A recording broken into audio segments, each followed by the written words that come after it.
तुमने ये काम नहीं किया, तुम वहाँ नहीं गए, क्या तुमने खाना खाया?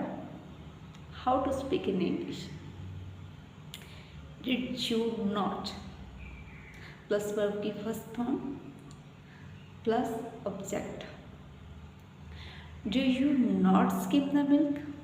क्या तुमने दूध की मलाई नहीं उतारी? Did you not go there?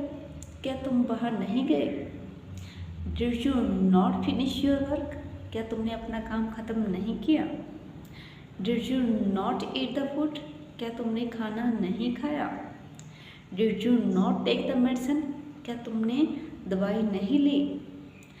Did you not tidy up the room? क्या तुमने रूम साफ नहीं किया? Did you not put on the slippers? क्या तुमने चप्पलें नहीं पहनी? डिड के बाद हमेशा वर्ड के फर्स्ट फॉर्म ही लगेगी। Thanks for watching.